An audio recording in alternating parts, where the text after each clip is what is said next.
Hello, and welcome to What is Innovation, the podcast that explores the reality of a word that is in danger of losing its meaning altogether. This podcast is produced by Outlast Consulting, LLC, a boutique consultancy that helps companies use innovation principles to solve their toughest business problems. I'm your host, Jared Simmons, and I'm so excited to have Ashish Kothari. Ashish Kothari is an executive coach, author, consultant, and founder of Happiness Squad, a company focused on helping individuals and organizations unleash the power of happiness and well-being to achieve their full potential. Ashish's transformational approach, which he covers in his book, Hardwired for Happiness, is interdisciplinary and integrates learnings across spiritual wisdom traditions, philosophy, positive psychology, neuroscience, and organizational development. Prior to starting Happiness Squad, Ashish Kothari was a partner at the global management consulting firm McKinsey & Company and spent over 2 decades helping thousands of leaders succeed by building new mindsets and capabilities. Ashish, I am so excited for this conversation, man. It's always fun to talk to you, and I'm excited that listeners get to listen in for this conversation. Yeah, it's my pleasure to be here, my dear friend. It's amazing to talk to you. I remember so fondly about our time together at the firm. So yeah, I'm looking forward to the discussion and can't wait to dive in. So why don't we jump right in? What, in your mind, is innovation? Yeah, great question, Jared. So for me, innovation represents a breakthrough. A breakthrough in, it can be related to a product and how it's solving a problem. Mm-hmm. It can be related to a service. It can be related actually to a fundamental change in process of how things get done. I think all of those are, but I think there is so many people who throw innovation. I really do think about breakthroughs. So not incremental changes, but real step forward, step changes. Right. In a way we are solving a problem. Right. You alluded to it. I had the pleasure of working with you a bit at McKinsey and learned a ton. And one of the things that I always took from you was your ability to synthesize a problem and focus on the pieces that were most critical.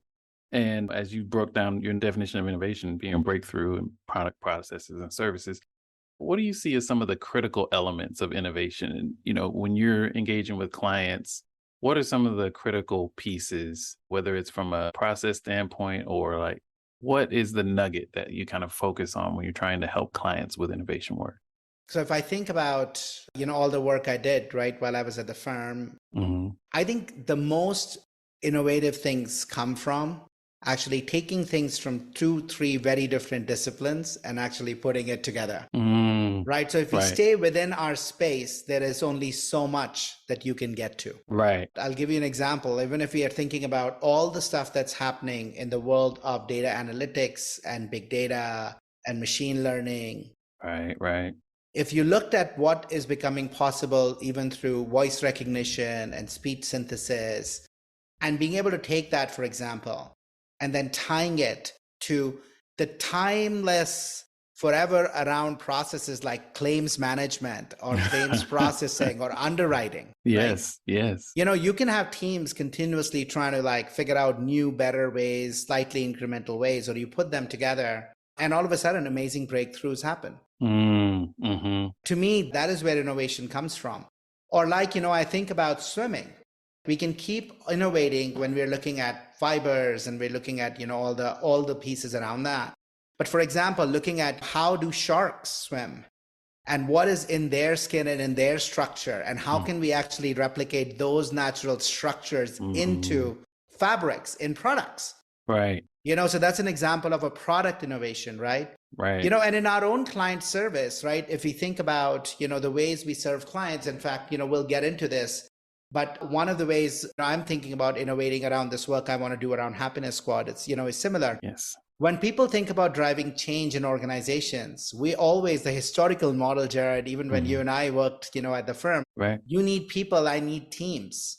And our people are the ones that do the work. Yes, we do it with the client, but you need teams. And this notion of how do we actually use technology? How do we use the fact that we have all of a sudden now everybody has lots of bandwidth. Our technology in terms of video, audio recordings have gone up significantly. Exactly. How do we, for example, take that content, put it together in a digital medium, and actually, instead of having teams of 3, 4, 5, all you need is a single person who makes it available to clients who then actually do the work. Right. I think that is where I think big breakthroughs are possible. And that's what I'm innovating around, which is how do I actually make this work that I'm about to take into the world so accessible so that it is available at such low prices that we can truly democratize happiness. That innovation is at the heart of kind of what I'm swimming in right now. Right. I love that. I can't wait to dive into exactly what you're talking about. The innovative element of this, to me, there are a couple pieces. There's the service aspect of innovation that you highlighted. How can you drive down the cost to serve, so to speak, to democratize it? The other part of the innovation to me is the process aspect of it, because from what I understand about your process, and we'll dive into that, is you're focusing in a completely different place than a traditional sort of process-focused, process-oriented, data-driven, data-first mindset. And I really love that. So let's dive right into it. Tell me about Happiness Squad and what led you to this new way of viewing the world. Yeah. And listen, and I'll also tie it to why are we talking about happiness and Happiness Squad on your platform of innovation, right? Yeah. Look, we know, Jared, that the data is out there and we don't even need the data. We all individually feel it in our bones. That happier people are healthier. They are actually more creative. And that's the link. They're more creative. They're more adaptable. They're more resilient. They're kinder. And they're actually more successful. So it is not that the successful people are happier, or if you are successful, then you're happy. It actually is quite the other way. The research is very clear on it. Happier people are more successful because they're more giving. They are more charismatic. They are more creative, and hence they can solve problems very, very differently. Right. So to me, happiness is actually a really, really important element. And by the way, when it comes to innovation, I think it is extremely important because it's very hard to come up with innovative ideas when you're depressed or when you're down. Like, it is physically not possible. We think innovation and creativity is something that we do, but I actually think it's not something that we do. Creativity comes from a fundamental different way of being. We see the world differently than somebody else, and that's what allows us to get to the answer that gets implemented. Right? Right. Yeah. So it's the different worldview that leads to the different outcome. Exactly. And I think for me, often that worldview, the reason, so many people are unhappier, so many people are kind of stuck in the incremental thinking is, this insight that I had based on my research, that as humans, we are all hardwired for fear. You see, our brains that we think are very innovative, and, we always have this, oh, man is so intelligent, humans are so intelligent. Look at how innovative we are. We've created this world. Our brains actually are wired for fear. Our brains have evolved over millions of years with one purpose: to keep our bodies safe and secure. Right. And they've evolved over that time to keep our bodies safe and secure from a very specific kind of threat, which is a threat from a predator, a carnivorous animal, right? Right. Because 20,000 years ago, there were enough of those roaming around that we are all lucky descendants of people whose fight or flight, their ability to scan the environment for danger, were so attuned that they either spotted the tiger and there were enough of us and we ate it for dinner. Right. Or spotted the tiger and actually went a different way if they were alone, so they didn't get eaten for dinner. Right. Those are our progenitors. Those are the ones. We are all descendants of those, right? Right. You talk about natural selection. So we are naturally selected with our brains, an amazing ability to be able to be out there scanning. Now, the problem is we are actually, I would say, becoming less innovative as we go, because the problem is our environment is completely changed. There are not that many tigers roaming around, but we have threats to our ego, identity, and psychological safety all day long. Because just look at what we're swimming in. Like most of us today in the US, we're swimming in all of these forces, and they all affect us unconsciously. We are coming out of a pandemic. We are figuring out what the future of work looks like. Right, right, Inflation has never been higher. right. We are more divided as a country, as a political party. Racial tensions have never been higher. Mm, We have ecological disasters every day that we hear about. right, We literally have a freaking war going on right. that can very quickly break into a world war. And if all of that wasn't enough, we have shootings, almost one shooting a week, if not more, in our country. So, when we think about what we are swimming in, why it is not surprising that we are facing this epidemic of stress, anxiety, burnout. And Jared, as you and I know, if we are stressed, anxious, and close to burnout, how creative can we be? Mm. Yeah, that's not the mode you put yourself in that environment, or that I put myself in. Yeah.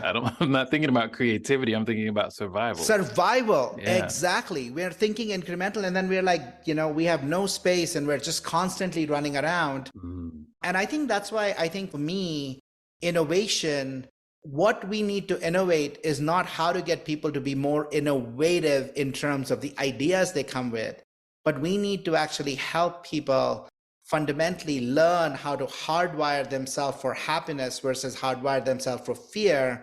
Because as we fundamentally change our way of being and experiencing the world, innovation will come. Mm-hmm. It's almost a natural outcome. It will be the outcome of it. Yeah. I see. That makes so much sense. And it really, tying it back to our survival and our DNA, so to speak, is really, I think, kind of freeing. Yeah. Because it's easy, especially during the pandemic, we were so isolated. It's easy to feel like and think that you're the only person that's unhappy, or you're the only person that has these fear-based mindset. And I think talking about it and connecting it to the work that so many people do, innovation, creativity, driving change, it's almost paradoxical, because we need that kind of thinking most to help us break out of the environment that we're in that is making it difficult to feel happy. 100%, right? And by the way, not only do we have so much of this in our environment, so right, there's this notion of we can all hardwire individually for happiness. Mm-hmm. We can hardwire ourselves to be ways in which allow us to support us to be more creative, right, and more innovative. But the issue runs even deeper. So one of the issues that we face in all of the work that I did at the firm, but even run into now, is, let me ask you a question. Will you be more innovative if you feel you're in a culture where you are psychologically safe and you coming up with big ideas, you're not going to be judged, or not, right? It's kind of a rhetorical question, but yes. Yeah. But how many places are actually ones that run on, hey, it's okay. It's okay to take risks. I want you to think big. Right. People don't have that. First, we are not ourselves in a place that can be at our best, the most creative. And then we operate often in environments today where we feel we'll be judged. Mm-hmm. We don't want to say something stupid. Yes, exactly. When we shut off that part, when we are always questioning, the big crazy ideas don't come, right? Don't come from there. Right. In fact, I'm reminded, just the other day I saw this ad, but I'm reminded, we don't want to be called crazy. You are just crazy, man. I don't know what you're thinking. Right. Go back to the ad from Apple, where the ad that was all about, here's to the crazy ones. Yeah. Here's to the rebels. Mm-hmm. Because they're the only ones who can change the world, who can take it forward, who can actually bring innovation. Right. It's a reminder for us as leaders to make sure that the environments we craft in our organizations actually support those rebels, actually create spaces for people to dream and come up with wild ideas. Because without that, we won't have innovation. Right. No, that's so well said. What comes to mind for me as you're painting this picture is this hardwiring for fear in an innovation context leads people to focus on risk management. Yes. And the hardwiring for happiness, to me, sets you up for more of an abundance mindset. And to me, that's where innovation thrives. When you aren't operating from a mode of scarcity or risk management, when you've done the right things to kind of create the sandbox where you can suspend risk and suspend the implications of things because that's the only way you're going to unlock these things. That's what I'm kind of taking away from what you're saying. 100%. 100%. The other thing I will tell you is there is such a big movement, a mechanistic movement almost towards this work, right? Where we're also in this mode of ever increasing pressures to perform. Are you working? Are you working hard? Right. How soon can you get this thing out? Go, go, go, go, go. And, if you look at the research, in fact, one of the things that is kind of really amazing that's evolved, and again, it's a key element of hardwiring for happiness, is this notion of how do we actually create moments when our mind, on one hand, mind wandering is really bad. On one hand, mind wandering actually can be really good. Sure. But we have eliminated almost all places now. Before the smartphone, if you and I were standing in a queue, what did you do? You stood in a queue. Right. Exactly. You looked around at people, right? What do we do now? We have our phone out. So we have eliminated that space for mind wandering. We've eliminated that space where creativity can emerge. And there is all this research from, Berkeley and Harvard that clearly shows that people, if they integrate this notion of mind wandering, rather than just fill their mind constantly with go, go, go, go, go, do, will be more creative, will be more innovative. Right. Creation needs space to strike. It does. It does. It's like you have to make space for these moments of inspiration that you can then allow to germinate into ideas. And I think part of the challenge is you don't always realize, okay, this idea came to me while I was waiting for this thing. No. But I feel like your brain is kind of working in the background in these moments of mind wandering, and it's not always conscious. And I don't know if we fully appreciate what we're losing as we start to kind of squeeze that out of our existence. We don't. The other time when we are at our the most creative is actually when we wake up. Oh, okay. And how often do we wake up to the alarm going off on our phones, and the first thing we do is hit snooze. The second thing we do is we open up the phone and actually look at the emails, and we are gone. And we lose the space again for inspiration to strike. Right. How many times have you been in a shower and when you were just showering said, oh my God, what a great idea? Where is that coming from? That's coming from the mind, not focused on trying to solve the problem, but from lateral thinking that only becomes possible when you're not actively, right? So this notion I think is so important. It's a key practice for me around hardwiring for happiness, but I think it's a really relevant practice for people. All the innovators out there actually need to integrate these practices into their life, because these are the moments that also, as I said, those things that make us happier also make us super creative. Right. Yeah. And that's a link that is not emphasized. It's not. Yeah. You want to go far, you got to work hard. You got to go, go, go. Right. You can work harder or you can work smarter. Right. Yeah. As you're talking, I just made a note of productivity, creativity, and innovation, and what impact do they have on each other. As I think about some of the work we did at the firm, some of the work I've done with clients since, I'm sure some of the work you've done since, productivity, especially in an inflationary environment, is front and center.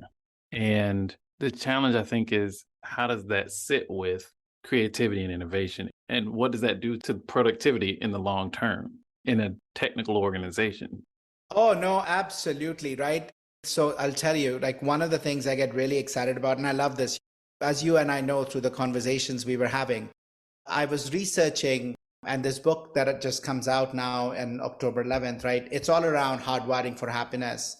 Originally, what I was looking was what helps us move away from fear to freedom. It's the fear that holds us back was the original, my thesis that I was working on. And then I just found that all those things I was finding from neurosciences, psychology, and spirituality actually also allow us to be happier. And it's that allows us to break away. Right. But if you will, right, let me walk you through, Jared. I was curious. I was thinking about our conversation today, and I was thinking, I think it is such a powerful set of practices that we can apply to actually unlock innovation.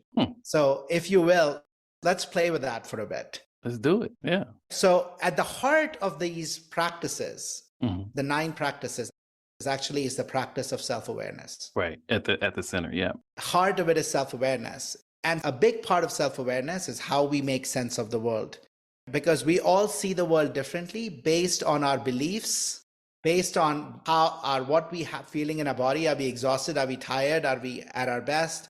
And the mood that's present for us. Mm-hmm. And we can consciously actually shift the way we are seeing the world to be more innovative by 2 or 3 simple ways.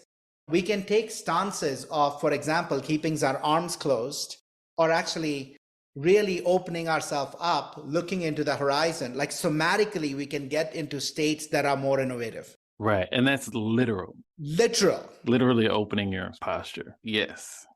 Right? If we just change that, open your posture, lift your legs up, look into the horizon, almost, put your heads even behind and allow yourself to dream. You're looking out there. How many people are engineers who are trying to be innovative, scrunched over their shoulders, looking into the computer? Think about the body when you're compressed. How innovative can you be versus when you're open? Right. So a real simple practice around how, just even where we are, or don't try and come up with amazing ideas when you are feeling angry or you are feeling tired, because you don't have the capacity for that. Instead, take a nap for 20 minutes. Right. Or go out for a walk. Self-awareness, right, can be really big. The second practice is that of purpose, finding your purpose, defining your meaning, right? And there, again, oftentimes when we are solving for something, it's this notion of knowing the forest from the trees. Right. Holding the bigger space of what am I really solving for? What is the real problem that I'm solving? Even just taking that step back and seeing the bigger picture, what are the other forces at play here, can allow us to come up with more innovative solutions rather than incremental solutions, because we're only here. Right. If we are just in the trees, we can't actually see the forest. And so this notion of really holding the bigger purpose of what I'm working on and how is it going to make a difference in the world? What are some things that can actually support it, right? I think can be a really, really powerful one. Right. Yeah. I could definitely see how that would unlock a different set of tools and a different set of avenues for solving the problem when you pull it up into that life or purpose frame. Yeah. In fact, some of the greatest innovations have come from this notion of really not solving the problem that you're told, but actually redefining the problem, which is what this is about.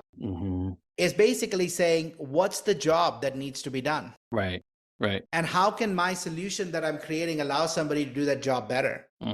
That notion of what's the job that the consumer I'm solving for is trying to do with this product, that is the purpose. That is what's the purpose of this product in that person's life. Right. I think can be so huge, can lead to such breakthroughs.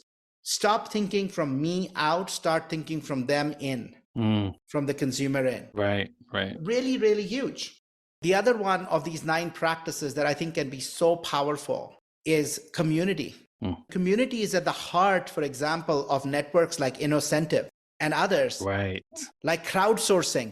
We can actually expand the set of perspectives we can bring into the mix to solve the problem. And community can be a big part of that. And by the way, community also allows us to be happier when we are engaging with different people, supporting them and they're supporting us. It brings us so much joy. But that practice of community, consciously building community. Right. Yeah. And I think that the conscious construction of it is so key, because it's going to be something. It's going to have a character. It's going to have an impact. And if you don't shape it yourself, it could grow into something that you don't want it to be. Exactly. I mean, the other practice I talk about is well-being. And well-being for me is all about how do we actually increase the base level of energy we have, and how do we manage our energy throughout the day so we can be at our best. Right. And, going back to our conversation we were having before, if you're trying to be innovative when you're tired, or if you haven't slept enough, right. How many people today are going with 6 hours of sleep, 6.5 hours of sleep, 5 hours of sleep? And I'm telling you, if you look at the research that sleep scientists have done, if you go 10 days with less than 7 hours of sleep, for 95% of us, 7 hours per night. 7 hours per night. Right. Over 10 days. Yeah. Our ability to think clearly is at the same level if you go a whole 24 hours without sleep. Wow. So less than 7 hours of sleep per day for a week is equivalent to staying up 24 hours. Yes. Wow. We don't feel it because the degradation is so slow over time. Right. But our ability to think clearly is so low. So even this simple thing of let's get 7 hours of sleep can actually increase our ability to be creative.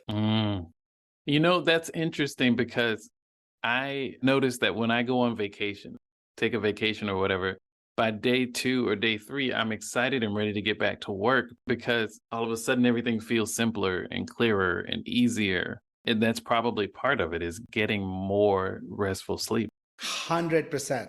100%, right? And you're creating space where, again, you're not thinking directly about the problem. Right. And so you're allowing all of these ideas to emerge. That's fascinating. I can go on, but I think my invitation to your listeners would be look at the framework and ask yourself, if you really integrated that practice into my life, how could I be more innovative? Right. And if I integrated that practice into my team, how could my team be more innovative? Right. Exactly.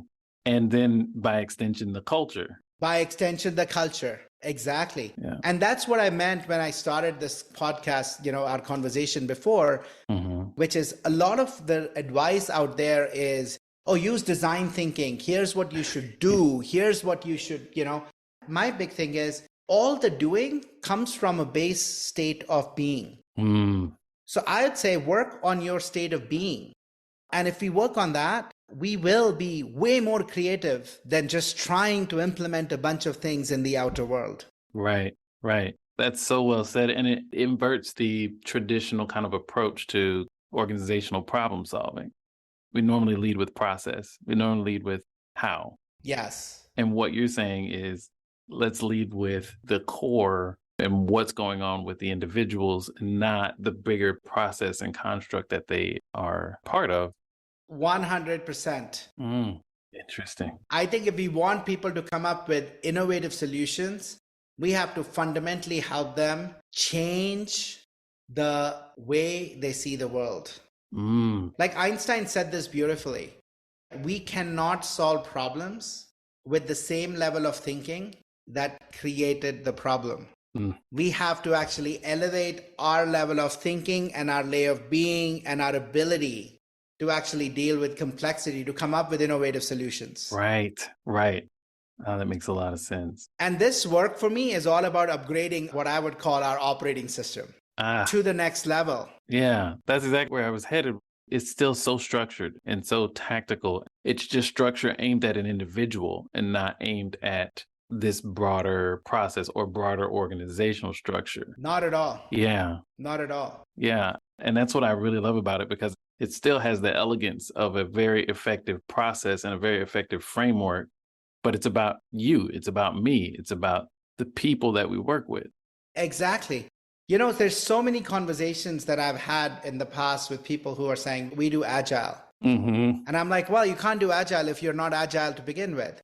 Right. Because, if you're not willing to give up command and control, right, and really inspire and lead from purpose and give the power to the people who you're asking to be agile, how will you be agile? Right. If you're still in a risk management mindset, how will you actually, do rapid iterations. You're going to do rapid iterations to things that you're 100% sure are not going to break, rather than, it's okay to break a bunch of stuff. It's okay, right? There's some things that's fine. We're not going to learn, right? Who was it? Edison, who said, I didn't fail 1,000 times. I just figured out 1,000 ways in which the light bulb didn't work. Yeah, exactly. Till I came to my 1,000. Again, that comes from changing our way of being. People aren't going to come up with these amazing, great ideas if they are constantly saying, oh my God, my team is going to think I'm an idiot. I'm crazy. They're going to judge me. Yep. Yeah. I've watched people swallow so many $1 million ideas. You can almost see it in the room.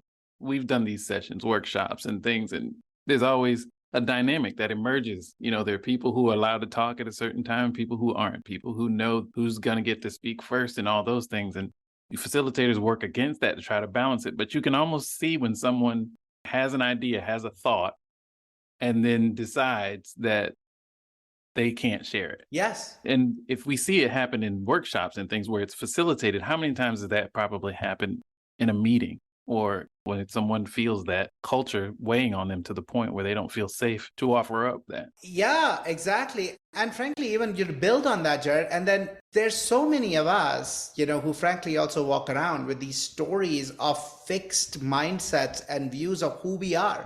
So, it doesn't even need somebody else to do it. We do it to ourselves.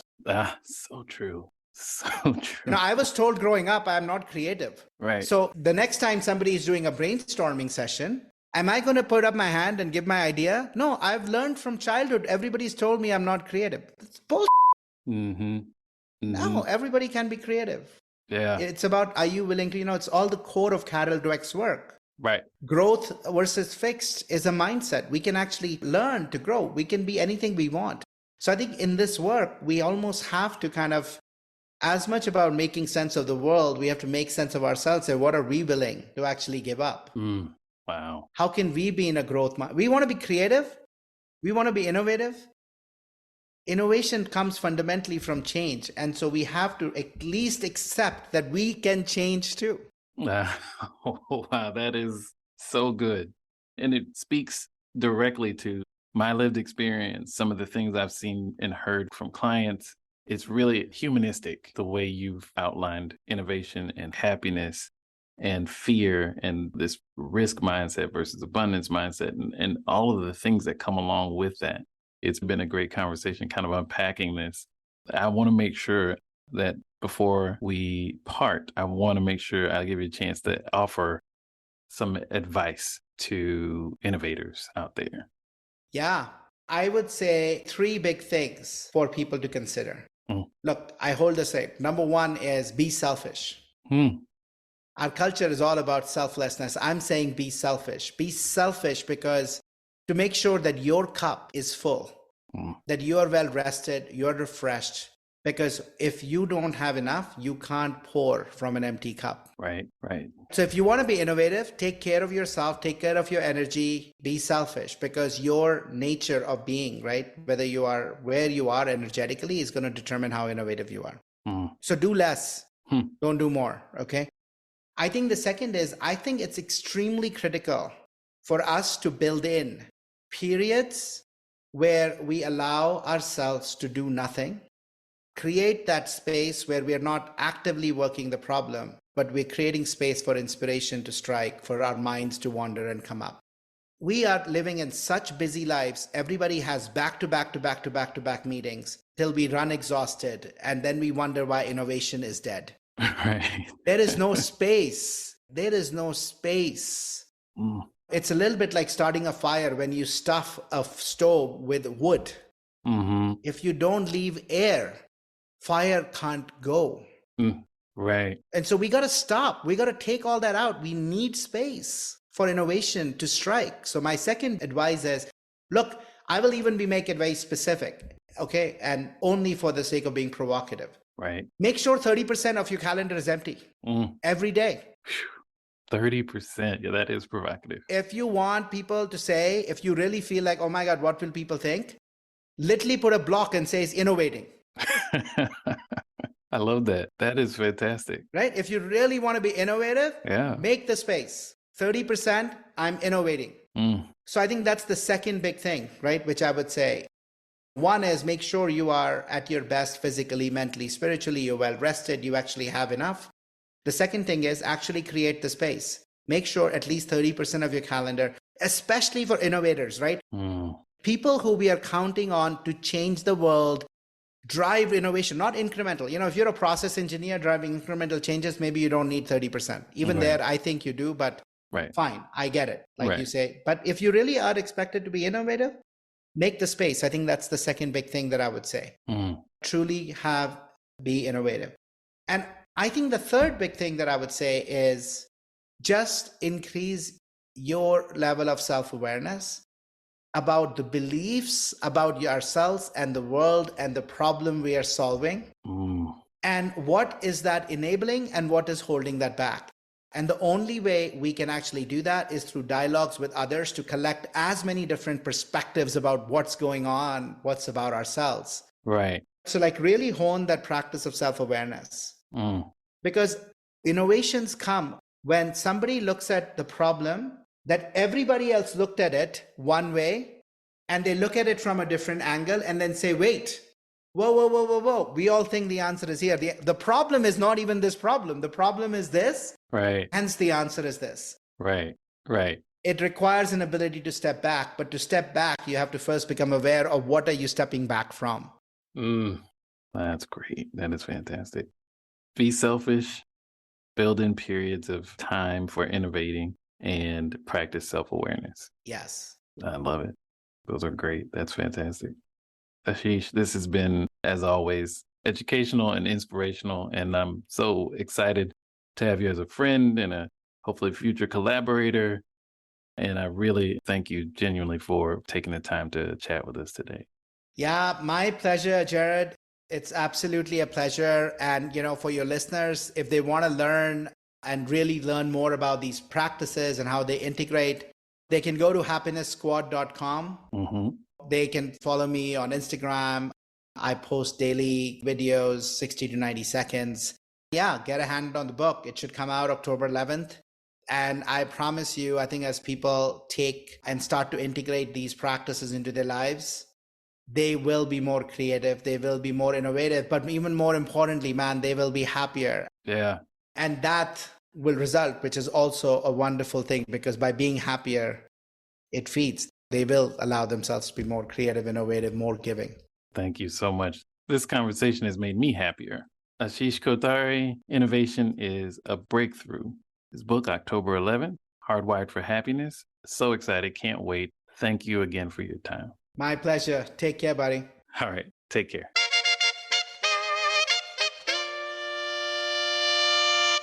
We'd love to hear your thoughts about this week's show.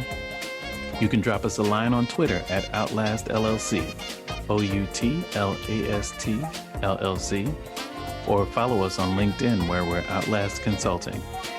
Until next time, keep innovating, whatever that means.